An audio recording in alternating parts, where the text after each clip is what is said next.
Assalamualaikum warahmatullahi wabarakatuh. Selamat pagi Bapak, Ibu, dan teman-teman sekalian. Perkenalkan, nama saya Rizka Aulia dari kelas MJ 418.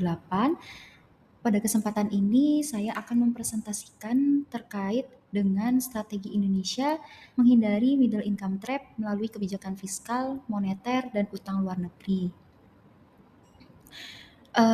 Topik ini menjadi penting karena Indonesia saat ini sedang berada pada fase pembangunan yang menentukan. Di satu sisi, pertumbuhan ekonomi terus berjalan, namun di sisi lain terdapat tantangan besar agar Indonesia tidak terjebak sebagai negara yang berpendapatan menengah dan mampu mencapai status negara maju pada tahun 2045.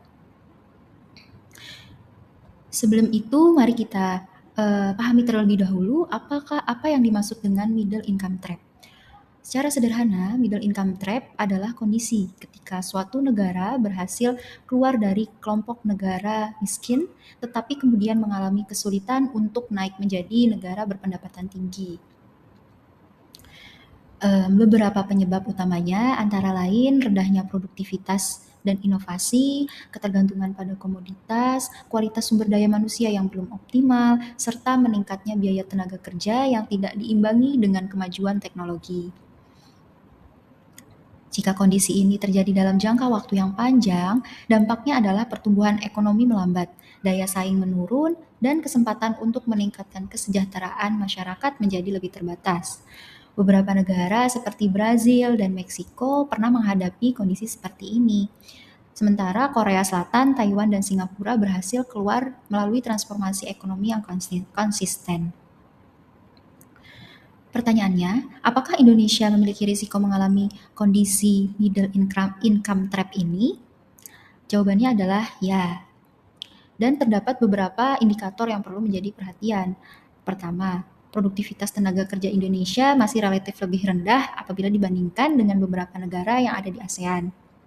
Kedua, kualitas sumber daya manusia masih perlu ditingkatkan, baik dari sisi pendidikan maupun keterampilan. Yang ketiga, investasi pada riset dan pengembangan atau R&D masih tergolong rendah jika dibandingkan dengan negara-negara yang berhasil menjadi pusat inovasi dunia. Selain itu, struktur ekspor Indonesia masih didominasi oleh komoditas mentah, sementara kontribusi sektor manufaktur terhadap PDB cenderung mengalami penurunan. Kondisi inilah yang menunjukkan bahwa transformasi ekonomi perlu terus didorong agar Indonesia dapat mencapai target menjadi negara maju. Nah, untuk menghadapi tantangan tersebut, salah satu instrumen utama pemerintah yaitu adalah kebijakan fiskal. Kebijakan fiskal berkaitan dengan bagaimana pemerintah mengelola penerimaan negara dan mengalokasikan belanja negara untuk mencapai tujuan pembangunan. Melalui kebijakan ini, pemerintah dapat mendorong pertumbuhan ekonomi melalui pembangunan infrastruktur dan peningkatan kualitas pendidikan.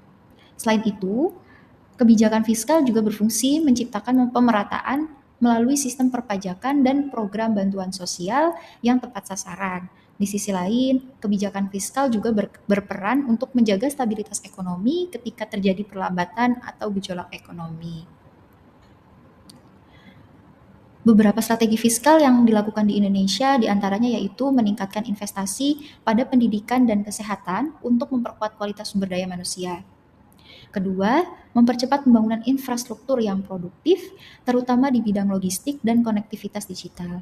Yang ketiga, mendorong hilirisasi industri sehingga Indonesia tidak hanya mengekspor bahan mentah tetapi juga produk bernilai tambah tinggi. Lalu yang selanjutnya yaitu memperkuat UMKM melalui akses pembiayaan, pelatihan, dan integrasi ke dalam rantai pasok yang lebih luas.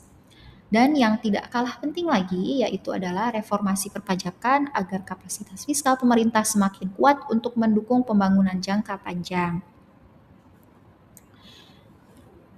Selanjutnya yaitu selain kebijakan fiskal yang pernah diterapkan di pemerintahan, yaitu ada juga kebijakan moneter yang dijalankan oleh Bank Indonesia. Tujuan dari kebijakan ini yaitu menjaga stabilitas ekonomi, khususnya stabilitas harga dan nilai tukar. Inflasi yang terkendali memberikan kepastian bagi dunia usaha dan menjaga daya beli masyarakat. Nilai tukar yang stabil juga penting agar investor memiliki keyakinan dalam mengambil keputusan investasi jangka panjang.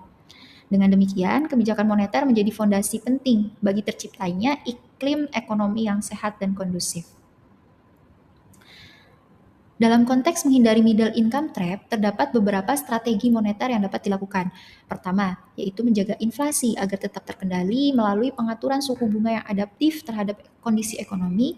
Kedua, menjaga stabilitas nilai tukar rupiah agar tidak terlalu berfluktuasi.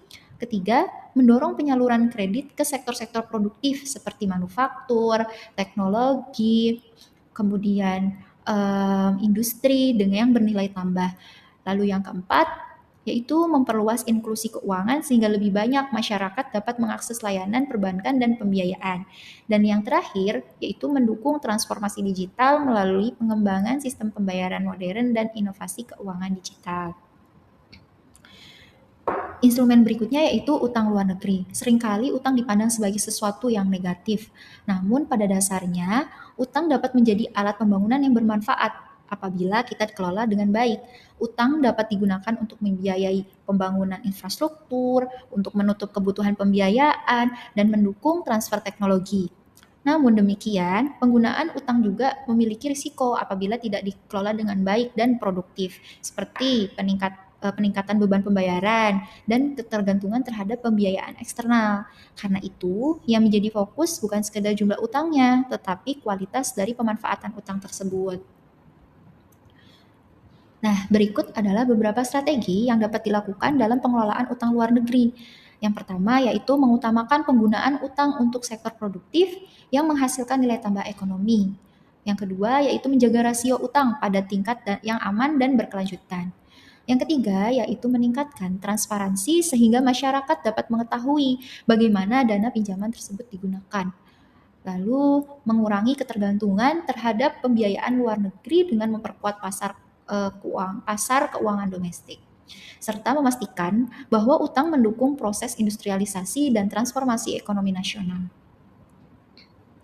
Baik, jika diperhatikan ketika kebijakan ini ketiga kebijakan ini sebenarnya saling melengkapi. Bapak Ibu, kebijakan fiskal mendorong pembangunan dan peningkatan produktivitas, kebijakan moneter menjaga stabilitas ekonomi agar investasi dapat tumbuh secara berkelanjutan, kemudian untuk utang luar negeri menyediakan sumber pembiayaan tambahan yang dibutuhkan untuk mempercepat pembangunan. Ketika ketiganya berjalan secara sinergis, maka produktivitas meningkat, investasi bertambah, dan pertumbuhan ekonomi menjadi lebih berkualitas. Baik, pada bagian ini saya akan menyampaikan pandangan pribadi berdasarkan berbagai data dan pengalaman negara lain.